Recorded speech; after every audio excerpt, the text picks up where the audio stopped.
Cuaca ekstrim yang terjadi di wilayah Jakarta beberapa hari terakhir mengakibatkan banjir di sejumlah titik dengan kedalaman bervariasi. Selain bencana banjir, angin kencang juga mengakibatkan pohon tumbang. Apa saja yang harus diwaspadai oleh warga dan apa saja yang disiapkan oleh BPBD dalam menanggulangi bencana banjir di wilayah Jakarta? Untuk membahasnya kami telah terhubung dengan Kepala Pusat Data dan Informasi Kebencanaan Badan Penanggulangan Bencana Daerah DKI Jakarta Muhammad Yohan. Selamat sore Pak Yohan. Selamat sore. Pak Yohan, Kamis kemarin lebih dari 30 RT di Jakarta terendam banjir imbas hujan deras begitu ya. Daerah mana saja yang masih tergenang banjir di Jakarta sampai sore ini Pak Yohan? Sampai sore ini tersisa satu RT saja. Itu akibat Tanggul Baswedan ya. Di RT yang di sekitar Tanggul Baswedan itu roboh ya. Jadi titik puncaknya itu pada tadi malam itu ada 58 RT yang tergenang. Tapi memang sifat genangannya itu beralih ya. Jadi di pagi hari kalau tadi saya sampaikan pukul 12 malam itu sampai 58 titik ya yang tergenang 58 RT. Tapi pagi hari itu di jam 10 hanya tersisa 5 RT ya. Nah, sempat pukul 12 tapi itu tadi ada Tanggul Baswedan jebol ya. Akhirnya sampai sekarang masih tersisa satu RT ini, sekitar 30 cm ketinggiannya ya. Ketinggian Satu RT di kelurahan mana Pak Yohan? Jati Padang. Jati Padang, Jakarta Selatan. Baik. Iya, Jakarta Selatan. Ya, sejauh ini apakah ada warga yang masih mengungsi atau memang sudah kembali ke rumah masing-masing karena memang air sudah surut atau seperti apa, Pak Yohan? Baik, warga ini sudah kembali ke rumah ya, dari tadi pagi ini terpantau sudah kembali di rumah, tapi masih ada terpantau lagi ada daerah-daerah yang sebelum di Jati Padang itu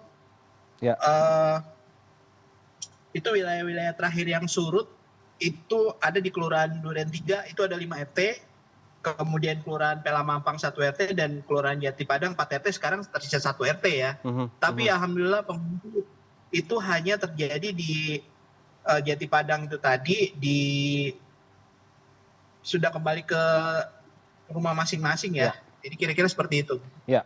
Bukan hanya banjir di cuaca buruk, saat ini juga memang rawan sekali ada pohon tumbang ya. Kemarin di ruas Jalan Darmawangsa Jakarta Selatan ada pohon tumbang yang menewaskan warga begitu. Sejauh ini apakah BPBD DKI Jakarta sudah berkoordinasi dengan instansi terkait seperti Dinas Pertamanan dan Hutan Kota begitu untuk mencegah hal serupa terjadi? Karena pohon-pohon yang rawan tumbang ini kan semestinya harus ada mitigasi bencana ya Pak Yohan ya, supaya saat cuaca buruk harus didata sebagai langkah antisipasi agar tidak terjadi lagi begitu.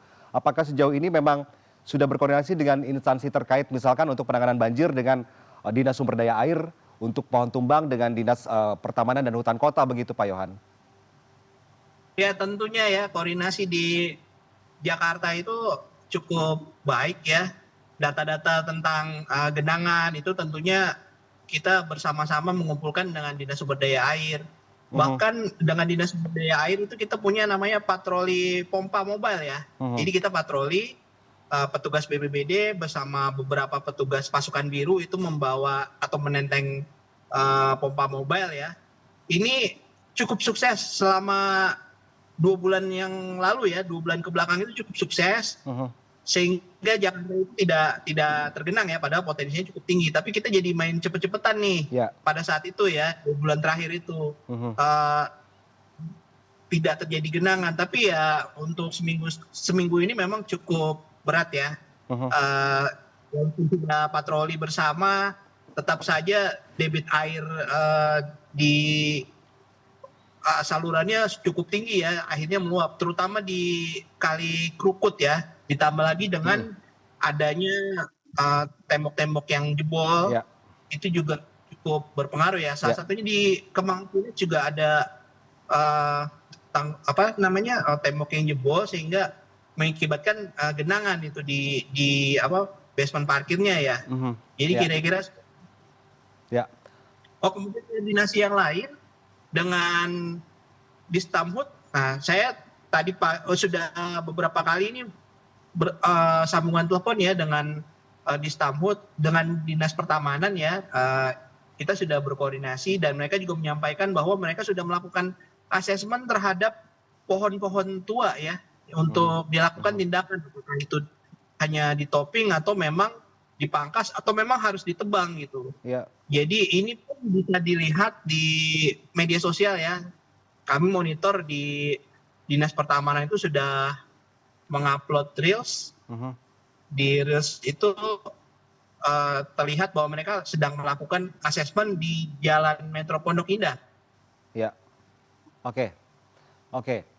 Pak Yohan, terakhir, kalau kemarin saya sempat mendengar informasi bahwa anggota DPRD DKI Jakarta ada yang menyebut bahwa sistem tata kelola penanganan risiko bencana secara menyeluruh di Jakarta ini memang masih belum optimal begitu. Pemerintah bergerak setelah banjir terjadi, bukan mencegah tapi terencana begitu, berkelanjutan. Apa yang harus dievaluasi sampai saat ini menurut Pak Yohan dari BPBD?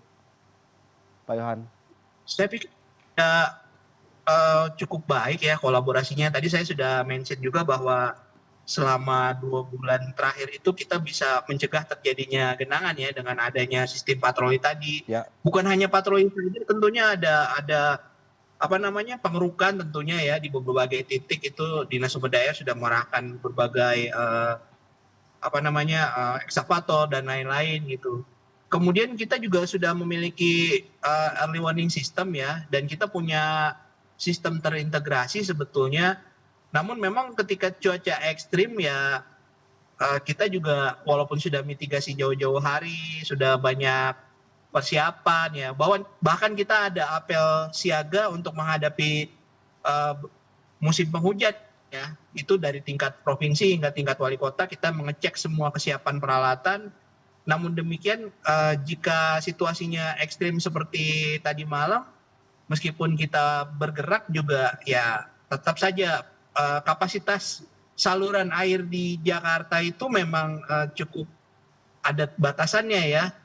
Jadi berbagai program sudah dilakukan untuk pembenahan atau normalisasi sungai yang dari hulu ke hilir itu sejauh 30 km. Ini kawan-kawan dari Dinas Sumber Daya Air ini sudah berhasil melakukan sejauh 15 km. Berarti PR-nya juga masih cukup banyak ya, tapi sudah banyak yang dilakukan gitu. Dan seperti dilihat di tayangan ini, seluruh petugas BPBD yang aktif maupun yang sedang bersiaga itu, tadi malam itu kita menerima panggilan layanan 112 ya, permohonan dari warga untuk evakuasi menggunakan perahu karet. Karena seluruh petugas sudah tersebar, alhamdulillah karena kolaborasi yang baik juga, kami juga didukung oleh teman-teman dari Polri ya, khususnya dari Brimob yang mengerahkan perahu-perahu karetnya, juga kawan-kawan dari Disbul Karmat tentunya gitu. Jadi semua langkah-langkah mitigasi itu sudah kami lakukan, dan untuk early warning system sebetulnya sudah berjalan sesuai dengan prosedur yang berlaku. Namun demikian ketika terlalu ekstrim ya pastinya manusia itu punya keterbatasan, kami juga punya keterbatasan untuk di lapangan untuk bertindak. Ada yang harus diwaspadai oleh warga DKI Jakarta dan sekitarnya ketika cuaca ekstrim, harus bisa melihat situasi. Lewat mana kita bisa cek supaya kita terhindar dari kawasan banjir, kawasan macet, atau banyak sekali daerah rawan pohon tumbang begitu. Kita bisa mengecek lewat mana, Pak Yohan? Ya, bisa dicek yang paling simpel sebetulnya di Instagram ya. Karena kami setiap hari penting bukan hanya kegiatan BPBD, tapi ada edukasi dan mitigasi yang bisa dilihat di situ sehingga mendapatkan pengetahuan yang cukup. Juga ada informasi-informasi early warning juga di situ. Yang paling sering itu Rob ya, kita sering sampaikan di media sosial itu, di Instagram itu kita posting dengan berbagai cara. Juga kita juga memanfaatkan reels juga ya, supaya yang muda juga tertarik melihatnya. Tapi Jakarta itu kan punya super apps ya, super apps yang namanya Jaki. Sebetulnya di Jaki pun aplikasi yang dimiliki BPBD itu sudah tersambung ya dengan di Jaki itu. Jadi bisa melihat itu ketinggian air atau curah hujan gitu.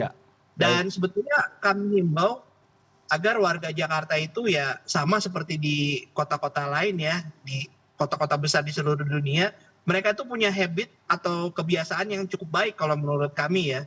Jadi setiap malam atau pagi hari, mereka pasti akan mengecek yang namanya weather forecast untuk hari itu gitu. Jadi yang tadi disampaikan kan bisa memprediksi mau kemana, bagaimana, gitu. Bisa menentukan aktivitas di mana. Dan kita sudah punya sarananya di aplikasi yang namanya apps Jaki gitu. Bisa dilihat di situ nanti di dilihat kebutuhannya apa, bisa dilihat di situ. Baik. Semoga banjir bandang tidak terjadi di Jakarta. Pohon tumbang juga tidak ada terjadi sama sekali ketika cuaca buruk. Terima kasih banyak Pak Yohan telah bergabung bersama kami di CNN Indonesia Newsroom. Selamat sore, Pak. Kalau ada situasi darurat hubungi 112 ya. 112. Layanan 112. Baik. Bebas pulsa. Bebas pulsa. Terima kasih Pak Yohan.